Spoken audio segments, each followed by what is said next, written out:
আমরা কেন প্রশ্ন করব? আমার এক্সপেকটেশন এই জায়গায় যে ঠিক আছে আমার সহকর্মী একটা ভুল করেছে, আমার সহকর্মী ও আমি সেটাতে সবার আগে হচ্ছে গিয়ে সমাধান নিয়ে আসব, কিন্তু আমাদের আজকে এই পর্যন্ত আসতে হয়েছে প্রশ্ন উত্তরের পালা। এটা খুবই দুঃখজনক। মাইক হাতে আসলে আমার নার্ভাস লাগে কেন জানি। অবশ্যই আমরা একটা ভালো উদ্দেশ্যের জন্য এখানে এসেছি, এটাতে কোনো রকমের দ্বিমত আমার ভেতরে নেই, কিন্তু আমার কিছু প্রশ্ন আছে আমার বয়োজ্যেষ্ঠদের প্রতি। সেটা হচ্ছে অনেক কিছু ঘটে গেছে এতদিনে, এটাকে অস্বীকার করার কোনো জায়গা নেই।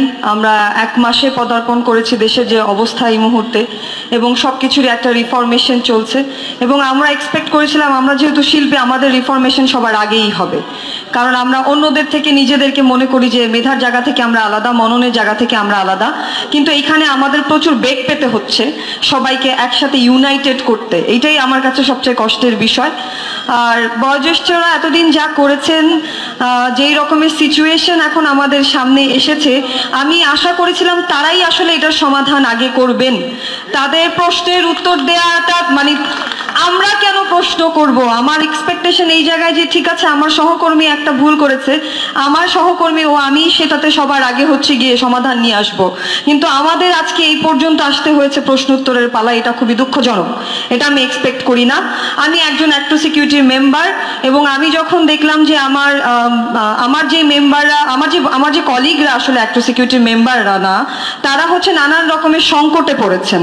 কিছু আমাদের বয়োজ্যেষ্ঠ আর্টিস্টরা নানান রকমের কর্মকাণ্ডে লিপ্ত হবার কারণে জনগণের সামনে আমাদেরকে যেভাবে উন্মুক্ত করা হয়েছে, সেটার কটু কথা আমাদেরকেও হজম করতে হয়েছে। এটা আমরা কেন হজম করব?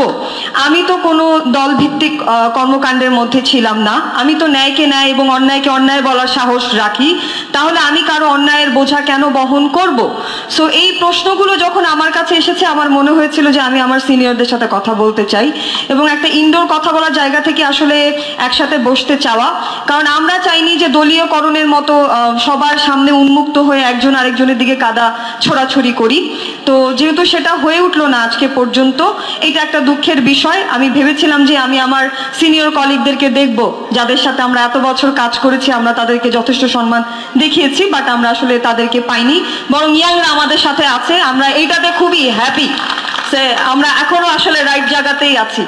আর আমাদের কিছু বয়োজ্যেষ্ঠ আর্টিস্ট, আমাদের সিনিয়র আর্টিস্ট আমাদেরকে সাপোর্ট করেছেন, তারা এক্সেপশনালস। আমরা তাদেরকে দেখে আমাদের শক্তিটা বেড়েছে। সো আমি চাই যে আমাদের সবাই আসলে একসাথে ইউনাইটেড হই, কথা বলি, আর যদি না হয় তাহলে এতদিন যেটা করেছেন সেটার প্রশ্নের উত্তর আপনাদেরকে দিতে হবে। Thank you. প্রশ্নের উত্তর যেমন দিতে হবে, প্রশ্ন করার জায়গাটাও তৈরি করতে হবে আমাদের।